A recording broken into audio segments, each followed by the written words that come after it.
ma-discourage ani. Next slide please. Okay niya. Kini parlor ni siya.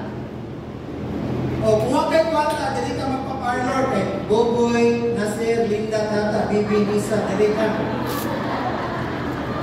No. Tas maski pagbaha, diha gid ka mo paalot kay siklit kara. Dire 500 ang alot. Ang masahe dire tag 500 ang ibutang pipino ra. Kung kining pipino ibutang dire murag kag salad. Pero dire sosyal. Ngano na may magpamasahe dire? Ladies and gentlemen, pag muangat ako sa katao, mag-change yun ang iyang perspective sa kinabuhi.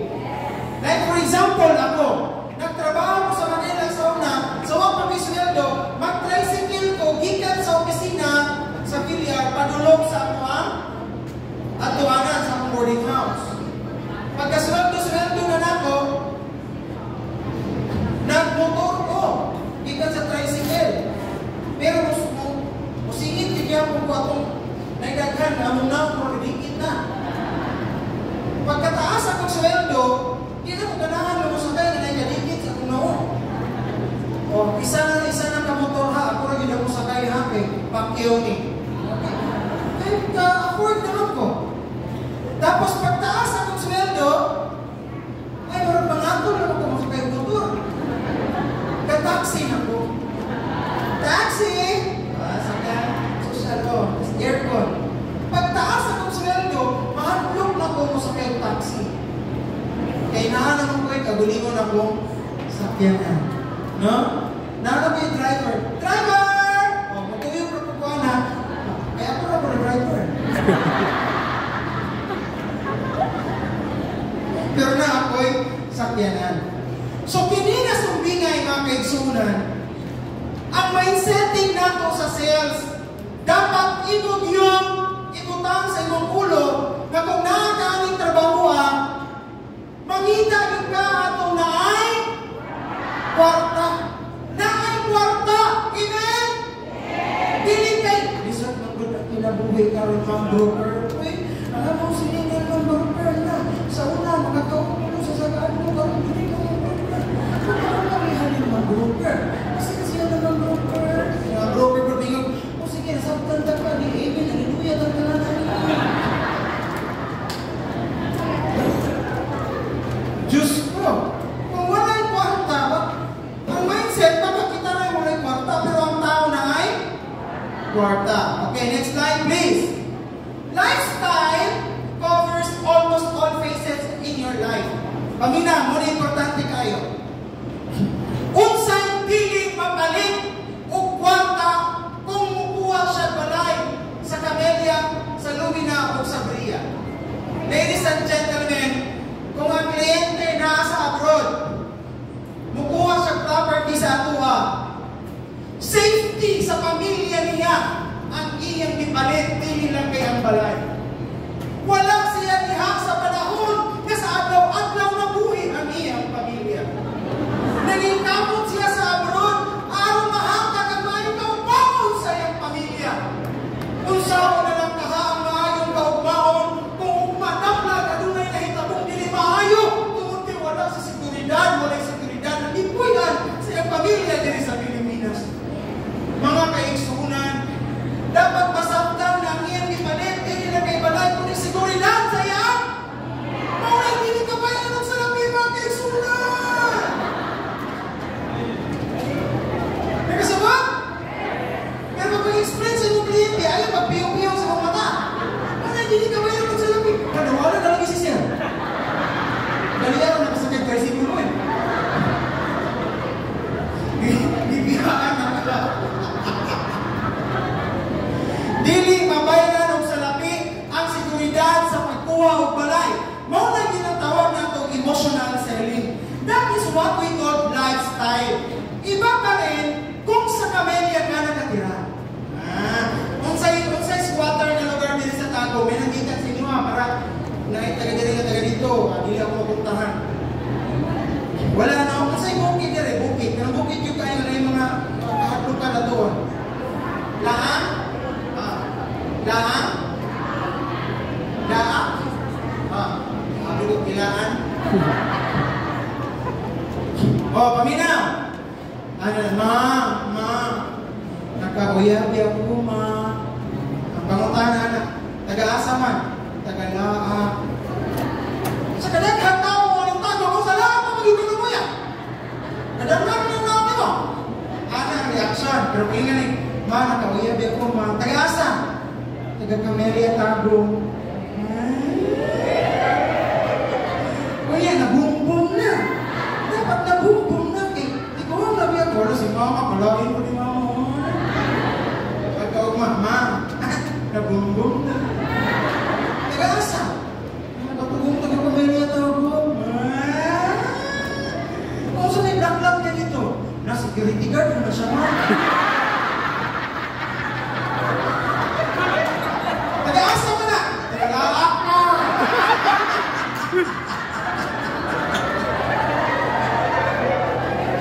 Balik na sa laak. Diyos ko, Lord. Iba pa rin kung sa Camellia nakatira. No, sabi niya, nasaway ko gato abroad. Dagan ko galing. Ang ginahimo lang na ako is, good morning, ma'am. Ang pagkuha ba yaw balay, ma'am? No, hindi naman siya basta-basta pagkuha o balay.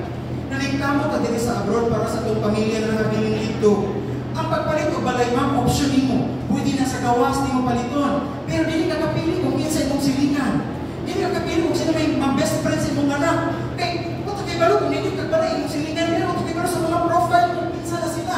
Ang pagpayog sa petition, ma'am, kung nakaka-standard sa problema nga, nindot yung ayaw yung panglantos kung tinabuhi. Dapat, ma-mindset mo ang iyong tapat itong anak po.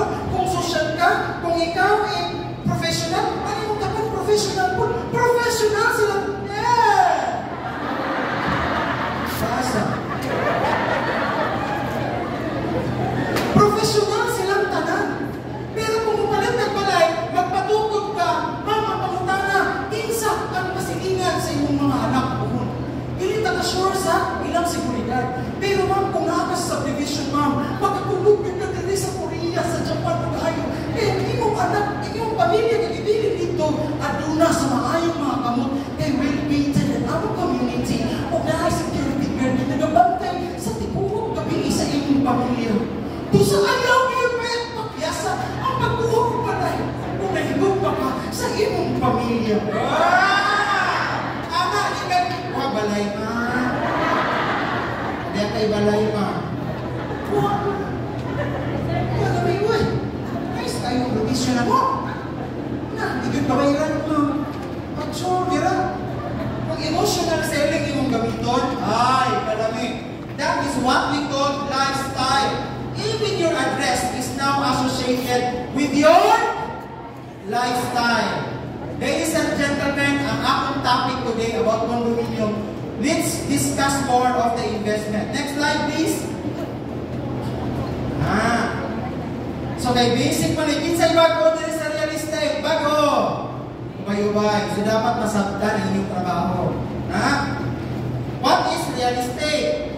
It's defined as the land, ang yuta, or any permanent structure like a home or improvement attached to the land, whether natural or man-made. Okay? So next slide please. Naidwa ka klase nga property. Real property and personal property. What's up na real property? O personal, sa una sa dahil. Real property is a parcel of land and everything that is permanently attached to the land. Kanang dili maisog. Non-movable. Okay, Nick. Dili na real estate o real property kina-move na. Ang tinuod na kayamanan sa kalibutan kung dapat siya, real property dapat agaan niya. Dili personal property. Kung ingan mong friend, wait, dapat ba na siya? Kami nga nagtag, well, show me the real properties of the person. Because that is the real, yan talaga ang totoong sukatan ng yaman. Yung hindi namumove. Pero pag namumove, ay, hindi pwede nga, guwapa man na siya, wait, mong dato na siya, huwag na, namove, wala. Namove, ang namove, it's kagwapa lagi base. O therefore, ang namove, personal property. O namove, ang namove.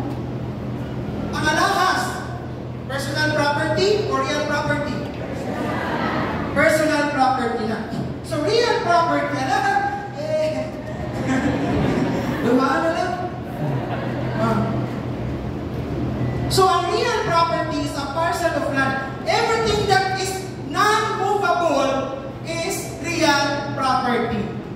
So, ayaw pagtuo ng chismis. Kaya mong friend na dato na, kung ang iyang property, car, or jewelry, or kung sa pa ng mga property nga movable, those are not really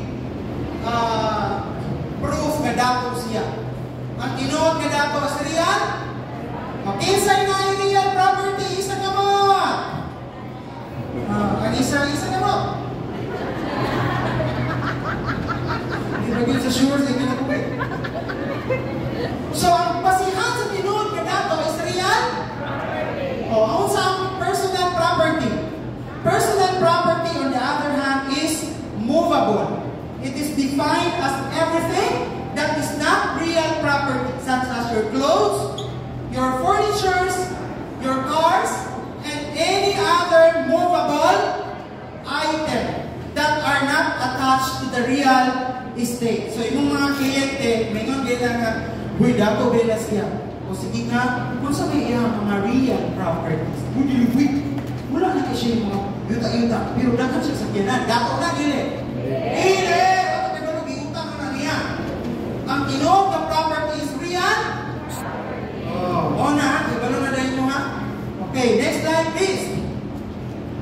What is an estate? An estate is everything comprising the net worth of an individual, including all land and real estate possessions, financial securities, or an estate means in Tagalog, arian o pagmamayari ng isang tao.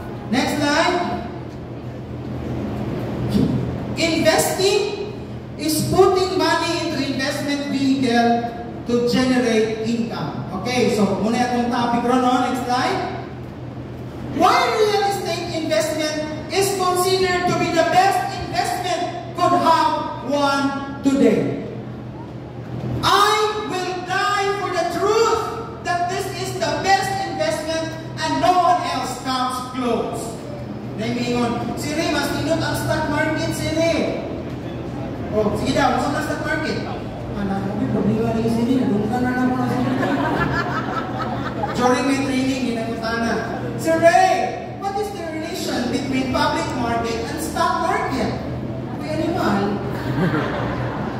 Ako po'y punong niyan, ako po'y pahong ko. There is a relation between stock market and public market. When you buy goods like karne, isda, and gulay, that is in the public market. When you go home and stock those food into the refrigerator, that is stock market. Siri, give me your information, Siri. O sige, isang po, isang masilingan ito, mabungog kang, limala ka. Not everyone knows about stock market. What else? Also pa ang investment na tingin niyo mas tindog. Negosyo. Negosyo. Na ako'y friend, gikan sa abroad, minabot dire, ganegosyo siya o Sky Water Refilling Station. Sky. Nakitaan sa mong mayor, na pero pinadaghang tubig na malit. Among mayor, natupot, tapat niya, may kontra ba yung seleksyon? Dako mas na water station, gipanganlan o Heaven Water Station. Kung sa may mahimo sa Sky, na may heaven. Ang akong friend, isarado yung business. Kaya wala siya mahimo, ang yung Sky, ito ka nag-heaven. Ako, nahiubos kaayo, kaya gusto ko magnegosyo unta. Pero may abot na ang heaven. Pwede kinakulangan ng Sky. Kaya pangalan, Ray, pwede pur Ray Refilling Station. Pero wala man na yun, kinanay. Kung sa negosyo, hindi ka bright, patay kang bata ka. Pamaligyan ka game, mahalin kayo. Pag kita sinusilingan, namaligyan ko siya game, patulog mani. Namaligyan na, kayo mo, may mani ko na.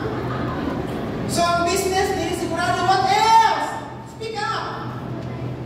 Insurance. Kung naka-insurance, hindi man ako ayaw insurance. Pero kung talang kwarta, insurance di mo, habang buhay ka pa, nagbayad ka ng insurance, kamatay niyo, ginamos ka usahay, pag kamatay niyo, galit siya na tanan sila, everyday.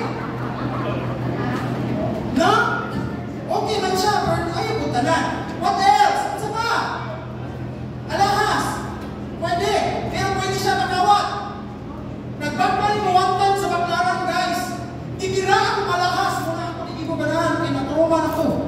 Bibira, nadugo-dugo ako sa nila na rin. Uy, Ginoo ko Lord, aming ino, pagidagan ba? Dagat ba? Bisaya, pagod siya. Sige ba naman, Bisaya ko po. Bindagan ko po, guys. Kaya ano, mag-50 rin palit na po ako. Kasi kung gamitin mo, okay, wali hayop mo. Balikan ko, naging-gagan ko po. Nagdadamog na ba mo real estate, kinawala, nagikawan? Uy, ang balay ko ba't kayo sa kamilyo mo, wala na karoon na eh. Pagkahapon na, pagtawag ng pulis. Ang pulis niya mo, ayaw ko kaman na, kasi na-misplace na. Wala ko, kuging na? Wala. So therefore, this is the best investment sa tibuong kalibutan. Ako nang i-discuss ninyo karon kung ano. Next slide. Number 1, real estate is the most tangible investment kay dili gyud na makawat. Portfolio diversification. Nindot na i-add sa uban pang mga investment nimo kay ngano. Wala kayo na maintenance, pwede mo pasagdan gatubo ang yuta diha. Gatubo ang property value. Nahinumdum ko atong pandemic, nagapalit ko yuta sa bukid namo para sa kumamagpapa 100,000 ra 1 hectare. Gihimuha dalan sa akong mayor karon ang selling 1 hectare equivalent to 700 to 1 million. Ila naman kung katuig ra. No? Kataas yun ang value sa property. Next is hedge against baliday. Hedge against inflation. Kung ang property 4 million niya ipalit, after 10 years, sa kontrata, hindi na mo change, 4 million na gihapon na. Pero after 10 years, kung hindi siya mapalit, 4 million pa ba gihapon na? Ang tawag na hedge against inflation. Nako example sa Lawag City, duha ka magsuon nga kaluha. Ang isa mipalit, ang isa wala. After 5 years, gikan sa abroad, mipalit sila ilay sa kabalay itong pinakadako at 5 million. Mingabot ang duha ka igsuon, anang isa kakambal. Siri.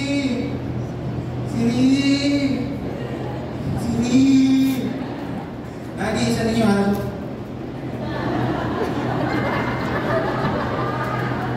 Katulog ko lagi siya.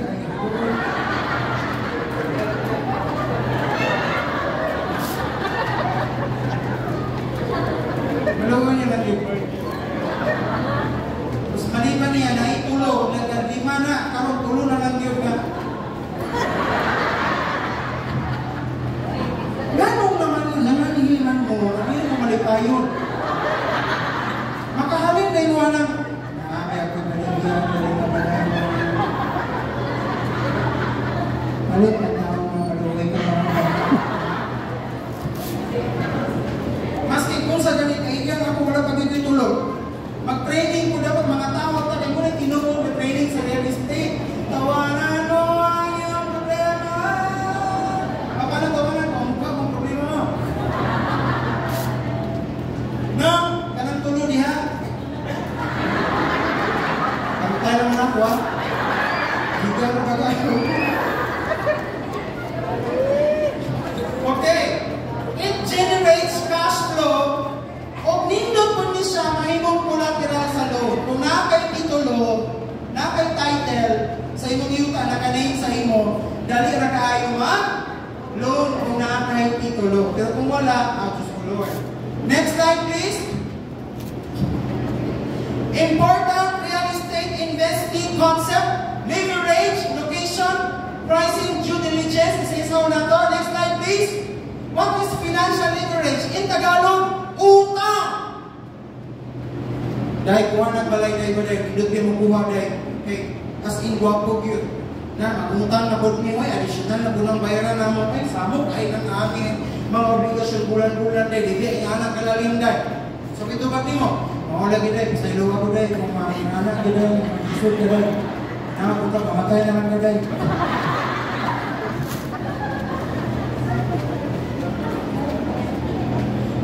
Financial leverage results from using borrowed capital as a funding source when investing to expand the firm asset base and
future. Ngayon siya nga daghan, kung ako bayron ng dayo dahil, kunya bulungan pag ginangat niya na dahil, ay, excuse me, listen to me. The investment will double in 5 years. Nagbabayad ka, ma'am, pero ang iyong ibayran na value, nakataas ang value sa property. Mura na kag-savings din, or even more. So do not ever tell me that that is an obligation. Because in the first place, that is something that can help you in the future. Sabi?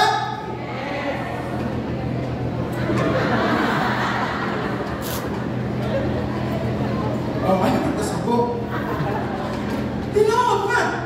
Naghulang lagi ka. Pero ang iyong ihulugan, may bababang value? So kung nahindo, na-leverage sa real estate, na dapat na-explain mo sa iyong kliyente. Walang na niya nakita. Kaya abi niya, obligasyon na, pero bilhin nyo na sa obligasyon. In the real sense, grabe yun. Ladies and gentlemen, ang property na nakataas yun na siya. No? Muna'y tinulog ng istorya diha. So, pag namin ni kliyente na moduli mo, maingon nga, dahil naglibog na ko dahil, mahal naman ko kayo dahil, ayaw una-unaan na. Kaya ka na yung gibayad karon wala ranak sa iyong income puhon. 4 million, mahimong 8 million. 5 million, mahimong 10 million. Ayaw mo kaulaw pag-present. Kaya ang inyong komisyon pinara, 100,000 na na. Sila, 5 million yung ikita, 5 million. Sa inuwa, 100,000 na. So ginagawa mo ito para sa kanya, hindi para sa sarili mo. So, halimbawa, dati kliyente niya, patuon sila ang patay, natuwa, ina din, Tingnan niyo, naging ko rin eh. Daw si Purita ako man, kaya mura ganina pa kaliyag. Sa taas, mag-yung kaming gawas. Naro kayo yung chinilas ko, manigigamit mo sa ito. Ayaw pa makaluway na ma'am, gawas yung taong din ang ma'am. Huwag yung pag-asabang, ang inyong talay mo, huwag yung pagsapaan ko na rin. Gagawin mo naman, pag-iuwiran mo. Ayaw, anak. Tingnan natin. Look at me. Good morning, ma. Ha! May tabok sa pa, kutob diri, carry. Dugay-dugay, maging ka mo naon niya. Mobilang, magtulog. Kung di ka mo na mo, kinamig ka din mong chinilas, stereo. Goodbye. It's not my loss.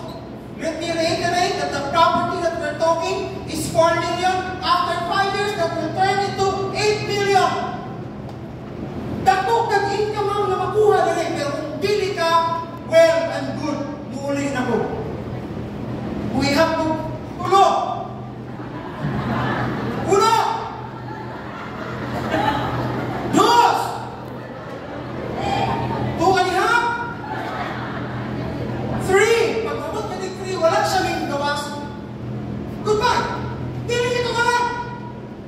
Well, 3. Goodbye! Dili siya ulit! Tapos isa pa.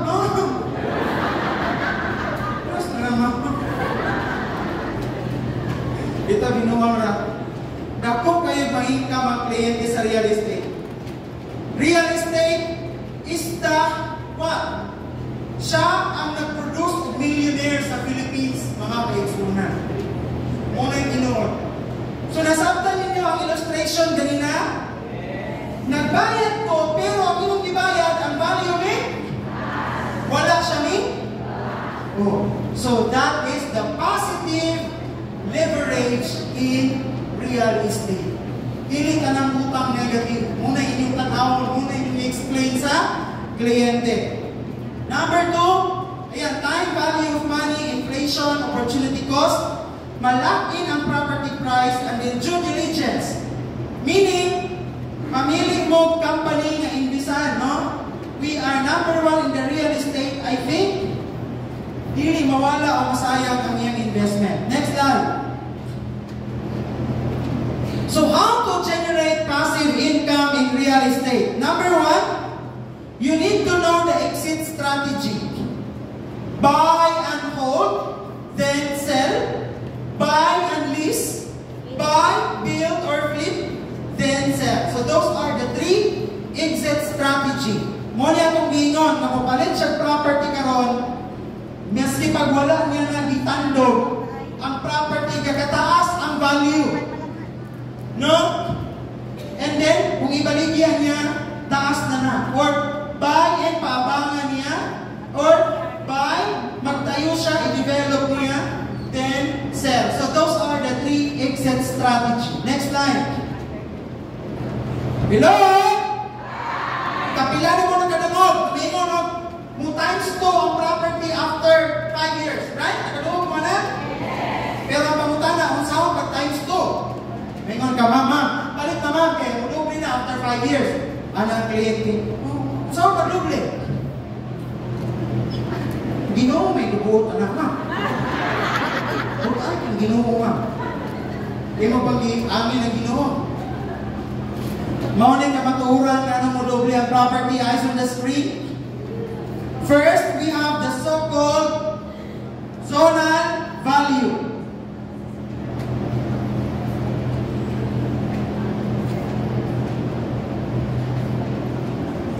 The price that the government dictate how much the worth of the property for the purpose of taxation.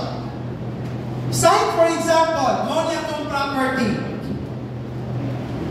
Na-develop na gani ang palibot, ana, maski pagdiri sa atong property, nagkakataas ang value sa yuta sa atong property. Pagdaghang development sa palibot niya. Do you agree? Yes. Ako, investment sa Antipolo with my sister. We bought one property at 2 million 10 years ago. Without knowing na ang property na mo dito, na ang Robinson sa atubangan o ang SM o ang isa pa ka mall atubangan sa subdivision. Don't you know that after 10 years, the property is now worth 6 to 7 million because of the property development outside the subdivision. No? So, naimingon, Siri, nasuko na akong kliyente, Siri, kaya wala pa ilang balay na tayo, Siri,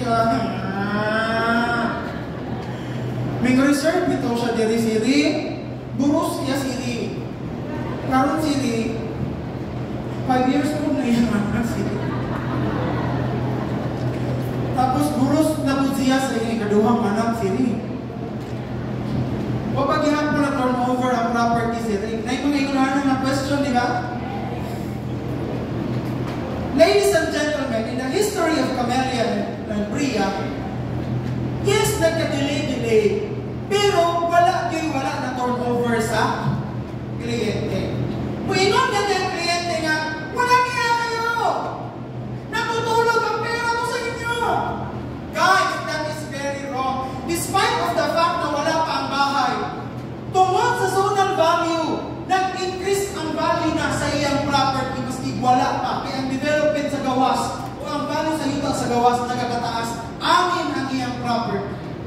So wala kita 100% nga liable ka sa ilaha. Yes, ako din na siyang i-deliver, pero i-explain ko ninyo, ma'am, ayaw lang i-back out ma'am, kay nagtaas na biya ang value sa inyong property, maski wala pa po, na mamali mong balay, ma'am. Mula ba mo, ni kay, lagi ma'am, ay ako, galagot, huwag ko nila ma'am, ano dito, kung hilingon yung mga nila, kamuhanin ma'am, na, wala na pag-active mo ngayon, galagot kayo, ano sa? Ang buyer, nasuko na po. No? So that is zonal value. Next line is what we call, kasi makabasa. Next line is what we call market value. The price an asset is transacted at, or how much an asset is worth in a financial market, or to briefly explain, the law of supply and demand. Habang daghan pa ang property, brato, pero pag magkagamay na lang ang nabili, nagamahal ang value sa property. So, i-explain nyo na sa kliyente. Next, the fair value or the intrinsic value of the property outside market forces. It's the actual estimated cost of an asset can be derived fundamentally. No? So, meaning,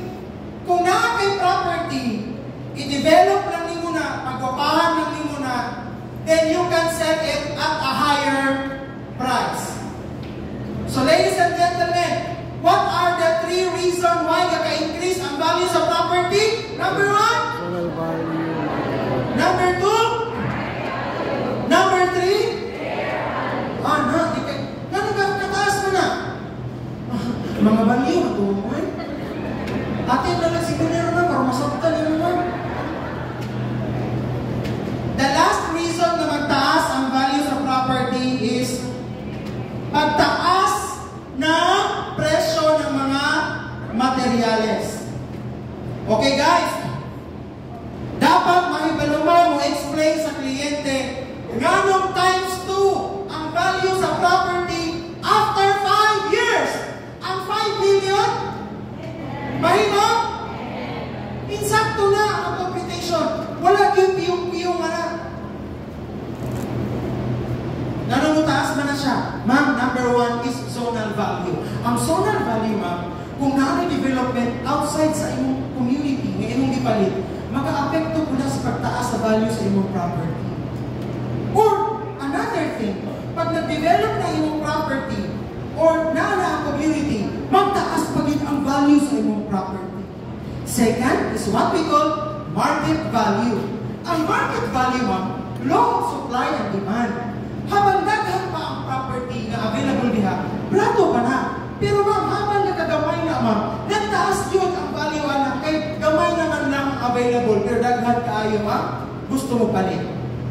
Third, we have the so-called fair market value. Kung saan ba naman? Ang imong property, ipa-develop mo na, pag-upahan mo na, aside from zonal, aside from the market value, ma'am, mag-increase pag yun na, ikaw ang nag-dictate base sa imong improvement sa imong area. And let me repeat, there are 3 values involved in the increase of the value of the property. Zonal value, market value, and fair value. Raymond Tuya, 19, Philippines! Ang isa ka panilap na naman po. Sabi na ko, igupuhan, igutom na day siya. Nagit ni snacks, promise din yan. Alas 11 sa gabi na i-deliver, balik na kung interesado ka. So focus agad na ko, ha? Para makipulo ka mudas-das ng kliyente. No? O, anak. So nasabtan eh? Yes. Now, next slide. Tanaw dire. Ang imong